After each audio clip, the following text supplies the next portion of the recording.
Baghdad شریف میں ایک غریب موچی رہا کرتا تھا۔ اس موچی کی یہ خواہش تھی کہ موت آنے سے پہلے اللہ مجھے حج کی سعادت عطا کرے۔ وہ موچی حج کے لیے جانا تو چاہتا تھا لیکن اس کی حیثیت نہیں تھی۔ وہ چاہتا تھا کہ وہ خانہ کعبہ کا طواف کرے، گنبد خضرا کی زیارت کرے، لیکن وہاں تک جانے کے لیے اس کے پاس اسباب نہیں تھے۔ اس غریب موچی نے حج پر جانے کی نیت سے پوری زندگی ایک ایک روپیہ کر کے جمع کیا، یہاں تک کہ ایک طویل عرصے کے بعد اس کے پاس اتنی رقم جمع ہو گئی جتنی رقم سے وہ بآسانی حج کے لیے جا سکتا تھا۔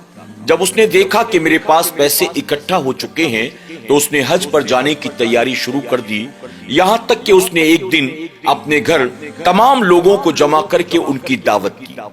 دعوت میں اس کے پڑوسی بھی آئے، علماء بھی آئے، رشتہ دار بھی آئے، دوست احباب بھی آئے۔ دعوت کھانے کے بعد مسجد کے امام صاحب نے کہا کہ تم نے حج پر جانے کی ساری تیاریاں تو کر لی ہیں، سامان کے ساتھ ساتھ تم نے لوگوں کی دعوت کا اہتمام بھی کر لیا، لیکن میرا مشورہ یہ ہے کہ حج پر جانے سے پہلے تم تمام لوگوں سے ملاقات کر کے ان سے معافی تلافی بھی کر لو۔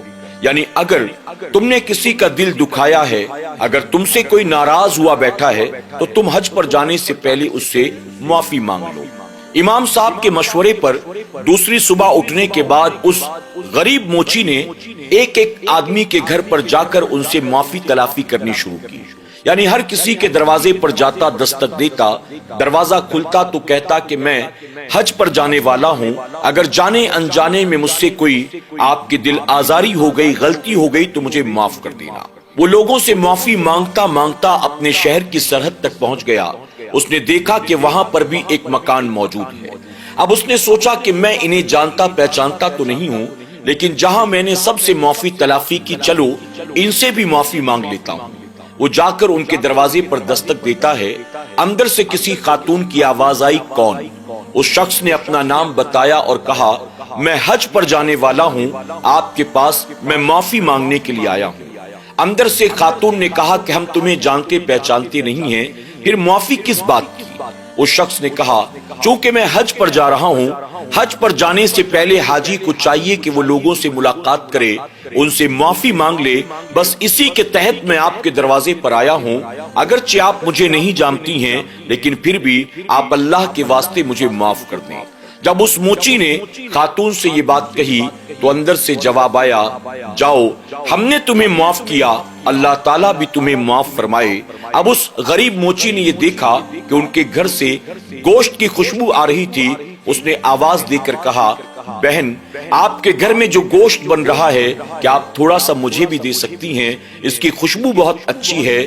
تو اندر سے خاتون نے کہا، میرے بھائی، کاش ایسا ہوتا کہ میں یہ آپ کو کھلا سکتی، میں معافی چاہتی ہوں، میرے گھر میں اس وقت جو گوشت پک رہا ہے یہ تمہارے لیے جائز نہیں ہے، یہ تمہارے لیے کھانا حرام ہے۔ اللہ اکبر۔ جب موچی نے سنا تو کہنے لگا، کیا آپ مسلمان نہیں ہیں؟ خاتون کہنے لگی، اللہ کا بے پناہ کرم اور احسان ہے، ہم مسلمان ہیں، ہم اللہ کے ماننے والے ہیں، اللہ کے پیارے محبوب صلی اللہ علیہ وسلم کے ماننے والے ہیں، لیکن یہ گوشت آپ کی خاطر حرام ہے اور ہماری خاطر حلال ہے۔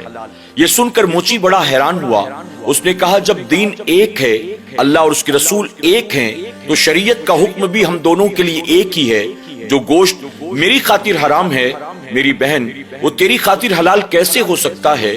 اس عورت نے کہا، دراصل بات یہ ہے، میرے شوہر کا انتقال ہو چکا ہے، میرے گھر میں کمانے والا کوئی نہیں، ایک طویل عرصے سے ہم جیسے تیسے اپنی زندگی کو گزار رہے تھے، میرے گھر میں میری 2 بیٹیاں ہیں، ہم 3 دن کے بھوکے ہیں، ہمارے گھر میں کھانے کو کچھ بھی نہیں۔ آج جب مجھ سے میری بیٹیوں کی بھوک برداشت نہ ہوئی تو مجبوراً میں گھر سے باہر نکلی اور میں نے دیکھا راستے میں ایک خچر مرا ہوا پڑا تھا، مجبوراً میں نے اس کے جسم سے کچھ گوشت کا ٹکڑا کاٹا، اسے اپنے گھر لے کر آئی، اور اس وقت اپنی بچیوں کی جان بچانے کے لیے، ان کی بھوک کو مٹانے کے لیے میں اسی مرے ہوئے مردار خچر کے گوشت کو پکا رہی ہوں۔ ہم غریبوں کے لیے چونکہ ہم 3 دن سے بھوکے پیاسے ہیں، شریعت نے اسے حلال قرار دیا ہے، لیکن تمہاری خاطر وہ گوشت حرام ہے۔ اللہ اکبر۔ جب موچی نے یہ سنا کانپ گیا۔ اس نے کہا میری بہن مجھے معاف کرنا، مجھے نہیں معلوم تھا کہ آپ کے گھر کے حالات ایسے ہیں۔ اللہ اکبر۔ وہ موچی اپنے گھر واپس جاتا ہے۔ حج کی خاطر اس نے جو مال جمع کیا تھا، اس نے جو کچھ بھی سفر کا سامان اکٹھا کیا تھا، وہ سب کا سب اٹھاتا ہے، لے کر آتا ہے، دروازے پر دستک دیتا ہے۔ خاتون نے کہا کون؟ موچی نے کہا میں آپ کا بھائی ہوں، آپ کی مدد کے لیے آیا ہوں، خدا را دروازہ کھولیں۔ اس عورت نے دروازہ کھولا۔ اس غریب موچی نے اپنا سارا سامان اس کی دہلیز پر رکھ دیا اور کہا لو، اللہ تعالیٰ نے چاہا تو اس کے ختم ہونے سے پہلے کچھ نہ کچھ اور انتظام ہو جائے گا۔ اس عورت نے کہا یہ ساری چیزیں تم کہاں سے لے کر آئے ہو؟ اس غریب موچی نے کہا بہن میں نے حج کی خاطر جو کچھ بھی اکٹھا کیا تھا، آج آپ کے گھر کے حالات کو دیکھ کر وہ سب کچھ میں آپ کے حوالے کرتا ہوں۔ اللہ نے زندگی دی، اگر میرے مقدر میں ہوا تو حج پر پھر کبھی چلے جائیں گے۔ اس وقت میرے حج پر جانے سے زیادہ ضروری آپ کے گھر کے کھانے پینے کا سامان ہے۔ اللہ اکبر۔ جب موچی نے یہ کہا اس عورت کی آنکھوں میں آنسو بھر آتے ہیں۔ اس نے اپنے ہاتھوں کو اٹھایا اور اٹھا کر عرض کرتی ہے آج آپ نے میری خاطر جو قربانی دی ہے، میں قیامت کے دن اپنے نانا کی بارگاہ میں آپ کی سفارش کروں گی، اللہ تعالیٰ ضرور اس کا اجر آپ کو دونوں جہاں میں عطا کرے گا۔ جب اس موچی نے یہ سنا کہ یہ حضور اکرم صلی اللہ علیہ وسلم کو نانا کہہ کے پکارتی ہے تو تڑپ اٹھا، عرض کرتا ہے کہ آپ سید زادی ہیں؟ وہ خاتون کہتی ہیں ہاں، اللہ کا احسان ہے، اللہ نے مجھے اپنے محبوب کی آل میں پیدا کیا اور یہی وجہ ہے اپنی خاندانی نسبت کی وجہ سے میں کسی کے سامنے ہاتھ نہیں پھیلا سکتی، میں زکوٰۃ فطرہ لوگوں سے مانگ نہیں سکتی اور مجبوری نے لا کر ہمیں یہاں کھڑا کر دیا۔ اللہ اکبر۔ بہرحال وہ موچی اجازت لے کر واپس اپنے گھر آتا ہے۔ حجاج اکرام کے قافلے بغداد سے مکہ معظمہ کی طرف روانہ ہوتے ہیں، لیکن وہ موچی اپنے گھر کا دروازہ بند کر کے گھر میں بیٹھا رہتا ہے۔ لوگ انتظار میں تھے بھلا یہ کب جائے گا، یہ کب جائے گا۔ موچی اپنے گھر سے باہر نہیں نکلتا۔ اب لوگوں نے تانا دینا شروع کر دیا۔ اس موچی کی بیوی جب بازار جاتی تو لوگ اس کو تانا دیتے، اس کے بچے باہر کھیلنے کو نکلتے تو لوگ بچوں کو تانا دیتے، یہاں تک کہ لوگ موچی کو برا بھلا کہنے لگے، تمہارا باپ، تمہارا شوہر آخر کیسا ہے؟ اللہ تعالیٰ نے اس کو کتنا خوبصورت موقع عطا کیا تھا، اس کے پاس حج پر جانے کا سارا انتظام تھا، اس کے باوجود بھی ظالم نہ گیا۔ کتنا بدبخت ہے، کتنا برا انسان ہے، کتنا بخیل انسان ہے۔ لوگ برا بھلا کہتے رہے، تانا دیتی رہے۔ وہ موچی اپنے گھر کے دروازے کو بند کر کے گھر میں بیٹھا رہا، روتا تھا، رب کی بارگاہ میں دعائیں کرتا تھا، لیکن اس کے باوجود اس نے کسی کو اف تک نہ کہا۔ حج کا موقع آتا ہے، مکہ معظمہ میں پوری دنیا سے حجاج اکرام کے قافلے پہنچے۔ ان آنے والوں میں خواجہ بختیار کاکی رحمت اللہ تعالی علیہ بھی تھے۔ آپ اپنے مریدوں اور شاگردوں کے ساتھ مکہ معظمہ پہنچے تھے۔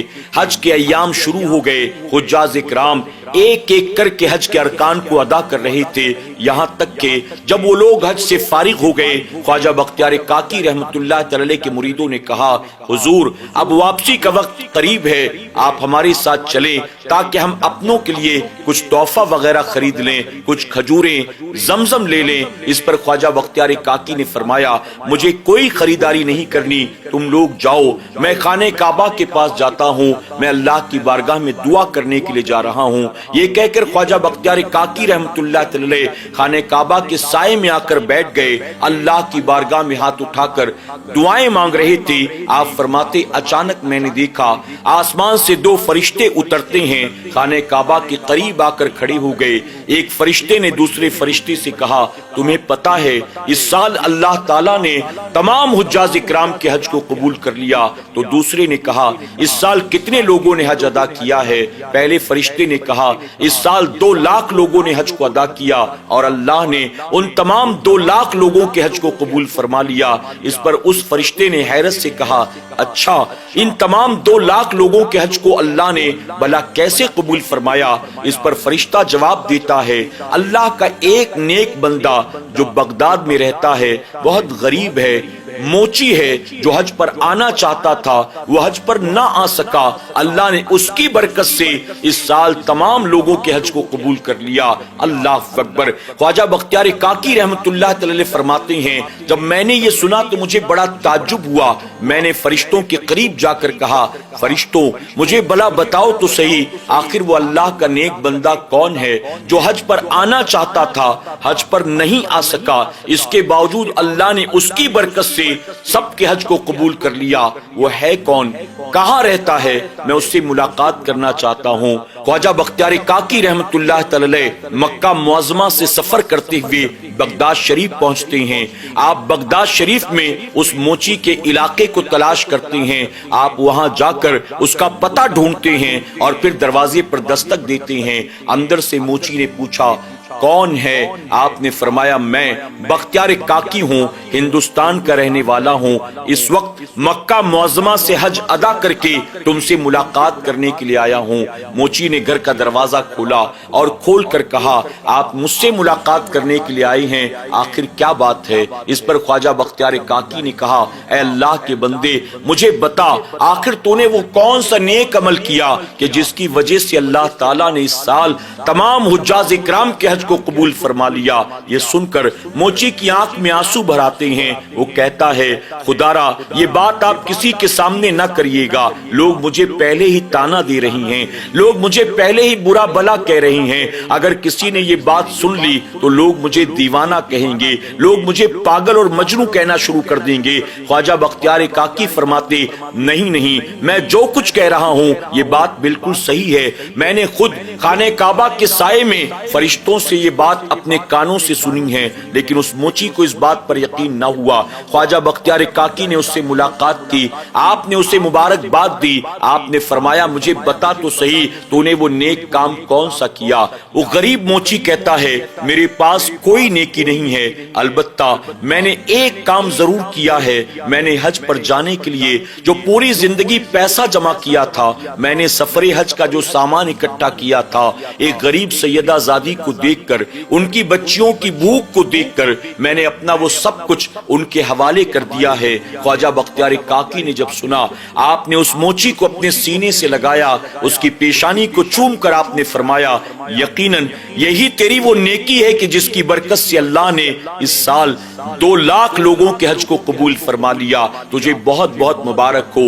یہ کہہ کر آپ اجازت لیتے ہیں، وہاں سے رخصت ہوتے ہیں۔ جب غریب موچی رات اپنے بستر پر سو رہا تھا اس کے خواب میں اللہ کے پیارے محبوب صلی اللہ علیہ وسلم تشریف لاتے ہیں۔ جب اس نے حضور اکرم صلی اللہ علیہ وسلم کو دیکھا ادب سے سلام کرتا ہے، حضور اکرم صلی اللہ علیہ وسلم نے فرمایا اے شخص تو نے میری بیٹی کی مدد کی، اللہ تعالیٰ اس کے عوض تجھے یہ انعام عطا کرتا ہے کہ بن حج پر گئے اللہ نے تجھے حج کی سعادت عطا کر دی ہے۔ اور سن تو اس سال حج پر جانے والا تھا لیکن تجھے صرف اسی سال حج پر جانے کا ثواب نہیں ملے گا بلکہ قیامت تک ہر سال تجھے اللہ حج پر جانے کا ثواب عطا فرمائے گا۔ اللہ اکبر۔ جب اس نے یہ خواب دیکھا اسے یقین ہو گیا کہ میں نے جو سیدہ کی مدد کی اللہ نے اس کے عوض مجھے یہ انعام عطا فرمایا ہے۔ بغداد کا وہ غریب موچی جو حج پر جانے کی طاقت نہیں رکھتا تھا لیکن شوق تھا حج پر جانے کا، اس نے ایک روپیہ جمع کیا اور جب حج پر جانے کا وقت قریب آیا ایک غریب سیدہ کی پریشانی کو دیکھ کر اس نے اپنا سب کچھ ان کے حوالے کر دیا۔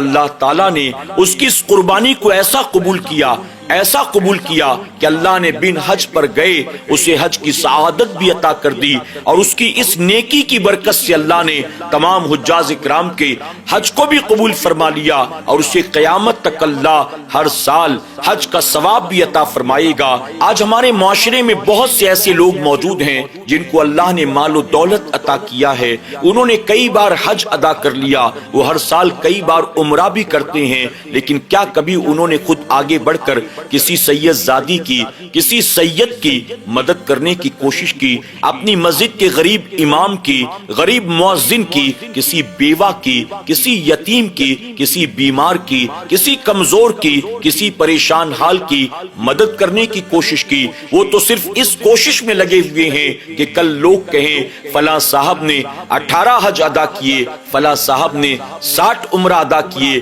فلاں صاحب تو ہر سال رمضان شریف میں عمرہ کے لیے جاتے ہیں، فلاں صاحب تو ہر سال ربیع الاول میں عمرہ کے لیے جاتے ہیں، فلاں صاحب تو سال میں نہ جانے کتنی بار عمرہ کرتے ہیں، ہر سال حج کرتے ہیں۔ وہ صرف اسی کے چکر میں لگے ہوئے ہیں، جبکہ ان کے اپنے خاندان میں، ان کے اڑوس پڑوس میں کئی ایسے ضرورت مند ہوں گے جو لوگوں کے سامنے ہاتھ نہیں پھیلاتے، لیکن اس کے باوجود یہ بڑھ کر ان کی مدد نہیں کرتے بلکہ خود حج اور عمرہ پر عمرہ کرتے چلے جا رہے ہیں۔ اللہ ہمیں اور آپ کو ضرورت مندوں کی، غریبوں کی، پریشان حالوں کی مدد کرنے کی توفیق عطا فرمائے۔ یقیناً حج کریں گے اللہ ثواب عطا فرمائے گا، لیکن کچھ ایسے بھی اللہ کے نیک بندے ہیں جو اخلاص کے ساتھ غریبوں کی مدد کرتے ہیں اور اللہ بن حج پر گئے انہیں حج کی سعادت عطا کرتا ہے۔ اللہ ہمیں اور آپ کو ایسی کہانیوں سے سبق حاصل کرنے، اپنی سوچ اور فکر کو بدلنے کی توفیق عطا فرمائے۔ آمین یا رب العالمین۔